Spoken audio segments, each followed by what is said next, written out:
Nalasopara पश्चिमेतील Patankar park power या सोसायटीत काढण्यात आलेल्या पांढऱ्या पट्टीवरून निर्माण झालेला वाद अखेर मिटला आहे। मनसेने या पट्टीवर आक्षेप घेत धार्मिक तेढ निर्माण होण्याची शक्यता व्यक्त केली होती। मात्र सोसायटीतील रहिवाशांनी हा दावा फेटाळून लावत ही पट्टी केवळ सुरक्षेच्या आणि मार्गदर्शनाच्या उद्देशाने काढण्यात आल्याचे स्पष्ट केले आहे।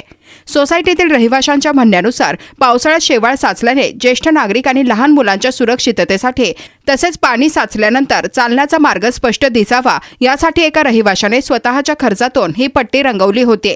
याबाबत 10 जून रोजी सोसायटीला लेखी पत्रही देण्यात आले होते। दरम्यान मनसेचे शहर उपाध्यक्ष संजय मेहरा यांनी या पट्टीवर आक्षेप घेत तो धार्मिक भेद निर्माण करणारा प्रकार असल्याचा आरोप केला। पोलिसांच्या हस्तक्षेपानंतर पांढऱ्या पट्टीवर राखाडी रंग देण्यात आला। मात्र सोसायटीतील नागरिकांनी कोणताही जातीय किंवा धार्मिक वाद नसल्याचे सांगत तेथे सर्व धर्मांचे लोक गुण्या गोविंदाने राहत असून विनाकारण या विषयाला धार्मिक रंग देऊ नये अशी भूमिका मांडली आहे। आम्ही पाटणकर टॉवर सोसायटी मी काल रात्री मुंबईला होतो, थोडं लेट आलो। हे मी यायच्या आधी झालं होतं, मला कळला विषय, पण हा कुठलाच धार्मिक मुद्दा नाही आहे।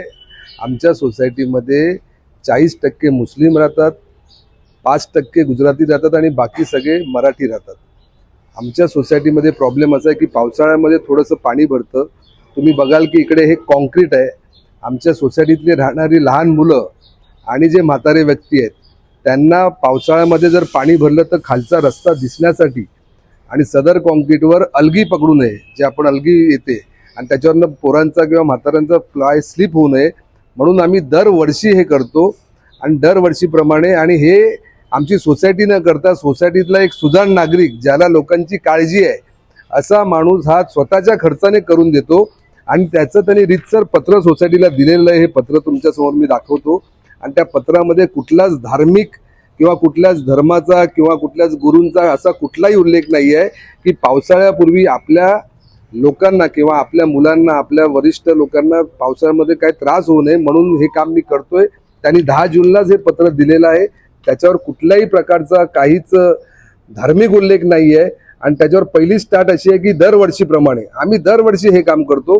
हा कुठलाच धार्मिक मुद्दे नाही। आपल्या तालुक्यामध्ये आम्ही सर्व धर्मभाव राहतो। आमच्या सोसायटीमध्ये सर्व धर्माची लोक राहतात। आमच्या इथे आता रिसेंटली बकरा ईद झाली।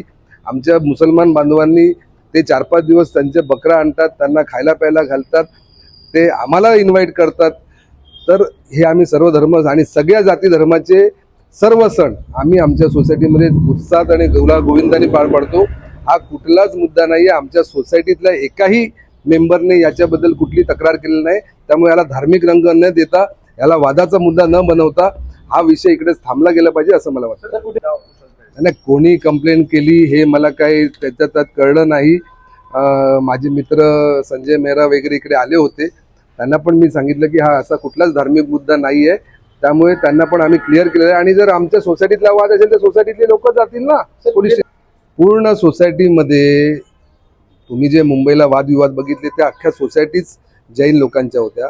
आमच्या पूर्ण सोसायटीमध्ये एक सिंगल जैन माणूस राहतो आणि बाकी सगळ्या धर्माचे लोक राहतात। आता ह्या बी विंगमध्ये मी राहतो, आमच्या विंगमध्ये फक्त हिंदू आणि मुसलमान राहतात। मग हा पट्टा तुम्हाला दिसतोय, मग हा आमच्या इकडे का मारला? मग जिकडे जैन माणूस राहतो तिथपर्यंतच का नाही गेला?